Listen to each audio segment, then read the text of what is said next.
ADHD can indeed impact your life. Have you ever felt that if you had the courage to act exactly as you think, everything would be different? People would respect and admire you? Many adults with ADHD are wasting precious time in life because they can't break free from the cycle of self-sabotage. But I developed a method that changed my game, and I'm going to teach it to you in the first link in the description. ADHD. All right. My name is Yuri Maya from ADHD Uncomplicated, and today I'm going to talk about the levels of ADHD. ADHD is commonly classified into 3 levels: mild, moderate, and severe. And the doctor, whether it's a physician, neurologist, psychiatrist, or even a psychologist, can provide you with that level based on the impact you have in life and also the degree of intensity of your symptoms. These two combined factors usually give you, the patient, what is the severity level of your ADHD. Classic symptoms, such as, for example, hyperactivity when it's the case. We know that ADHD isn't always linked to hyperactivity. But when you do have it, it's important to assess the intensity of that symptom, how often it appears, and whether it causes social impairments. Where are you at school, in college, at work? Because these symptoms don't always, it can cause severe impairment in your life, even if it has a presence and intensity considered severe. For example, if you're a marathon runner who does triathlons, and you have this very high motor restlessness that you can channel into your sport.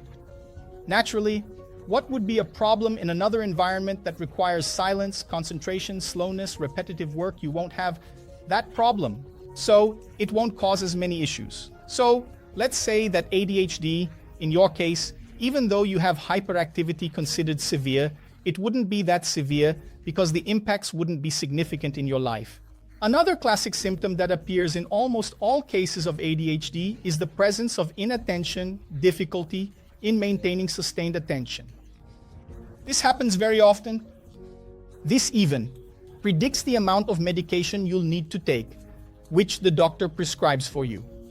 Because there are people who have mild ADHD who sometimes don't even need medication, and other people who have a lot of impairment with very pronounced inattention that the doctor, besides prescribing, will prescribe a higher dose to adjust for that case in that patient. So this has to be looked at on a case-by-case basis. So to know your level of intensity of ADHD, that has to be evaluated. And that's not fixed either.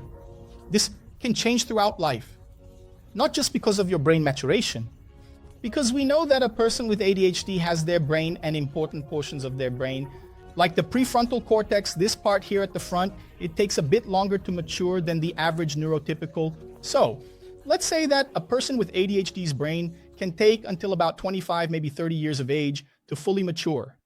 To have your maturation completed, therefore, your level of intensity of ADHD can vary with the person's maturation and also with their environment. If you're in an environment where you can take advantage of that situation in some way, be careful. I'm not saying that ADHD is a good thing, but taking advantage in the following sense. Can you channel your energy? Let's put it this way. Your energy from movements, the energy of your more kinetic impulse, of you not being able to stay still, quiet, in an activity, in a job, or even in a course. You take that requires this kind of behavior, where this kind of behavior is welcomed, you understand. And the consequences, they change over time, and as your environment is shaped as well. If you want to learn more about ADHD and understand powerful strategies to help you deal with it in your daily life, join the ADHD in Action Club by clicking here on the card or on the link that's in the description as well. Don't forget to like, share, and write here in the comments. What did you think of this video? And I'll see you next video. Thanks, see you, bye-bye. If hyperfocus were the power of ADHD, you would control it and use it every day, right? But deep down, you know that's not how it works. For days you wake up determined to be more productive, but go to bed worried about having done very little.